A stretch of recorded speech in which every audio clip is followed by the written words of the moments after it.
আমরা যতটুকু জেনেছি ওখানে ভাঙ্গারি ব্যবসা, অর্থাৎ আপনারা জানেন বিভিন্ন স্ক্র্যাপ জাতীয় মালামাল, ওই এলাকায় এই ব্যবসাটা খুব প্রচলিত এবং ওখানকারই একটা দোকান আছে।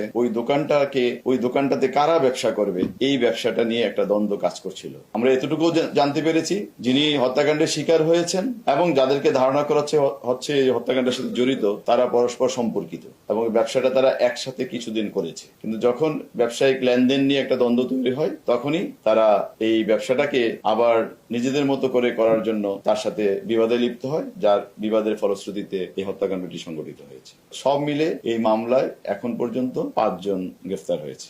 ইতোমধ্যে আপনারা অবগত হয়েছেন গত 9 জুলাই বিকাল অনুমান 5:40 থেকে 6টার মধ্যে কোতোয়ালি থানাধীন স্যার সলিমুল্লাহ মেডিকেল কলেজ বা মিডফোর্ড হসপিটাল, যাকে আপনারা চিনেন, 3 নম্বর গেটে এবং তার সংলগ্ন এলাকায় একটি হত্যাকাণ্ড সংঘটিত হয়েছে। এই হত্যাকাণ্ডটি সংঘটিত হয়েছে অনেক লোক একত্রিত হয়ে একজন লোককে বিভিন্নভাবে আঘাত করে হত্যা করেছে। এগুলোর বিভিন্ন ফুটেজ ইতিমধ্যে আপনারা সোশ্যাল মিডিয়া থেকে শুরু করে বিভিন্ন জায়গায় আপনারা দেখেছেন। তো এই ঘটনা ঘটার সাথে সাথেই ঘটনাস্থলে পুলিশ উপস্থিত হয় এবং ঘটনা নিয়ন্ত্রণ নেয় এবং ঘটনা সংঘটিত হওয়ার অল্প সময়ের মধ্যেই পুলিশ 2 জনকে গ্রেফতার করে এবং 2 জনকে গ্রেফতার করে অত্র এলাকার যে সকল সিসি ক্যামেরা আছে সেই সকল ক্যামেরার ফুটেজগুলো কালেকশন করে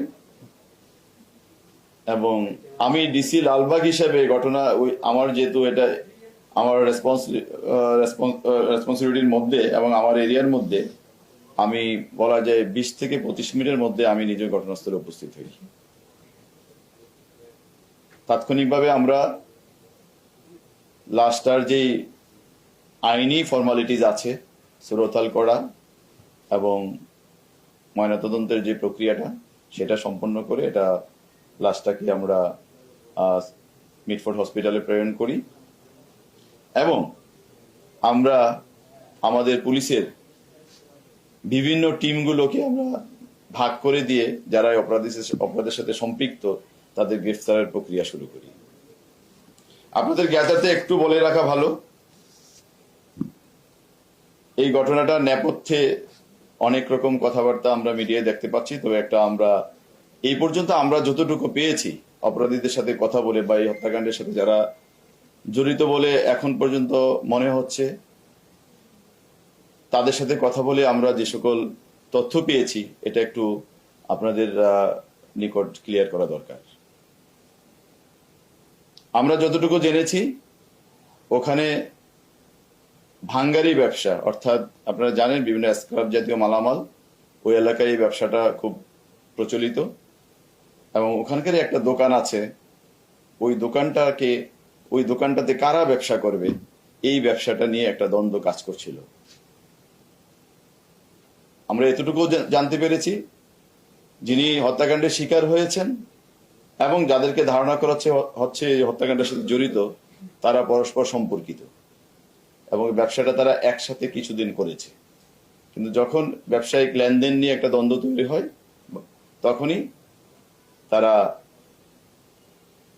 এই ব্যবসাটাকে আবার নিজেদের মতো করে করার জন্য তার সাথে বিবাদে লিপ্ত হয়, যার বিবাদের ফলশ্রুতিতে এই হত্যাকাণ্ডটি সংঘটিত হয়েছে।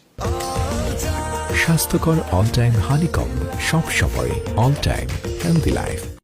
এই হত্যাকাণ্ড সংক্রান্তে ঘটনার পরদিন অর্থাৎ 9 তারিখে ঘটনা ঘটেছে। 10 তারিখে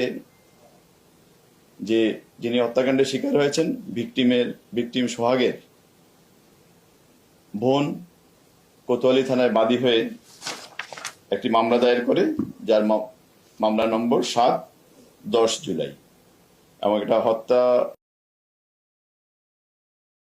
আছে বাংলাদেশ দণ্ডবিধির সেই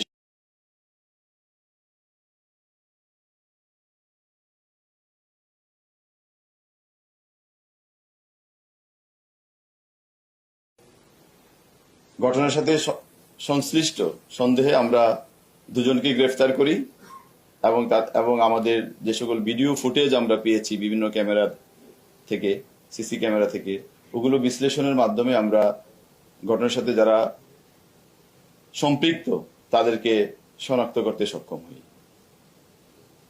এবং এই ঘটনার সাথে সম্পৃক্ত আছে এবং বিভিন্ন ফুটেজে দেখা গেছে যারা ঘটনার সাথে সম্পৃক্ত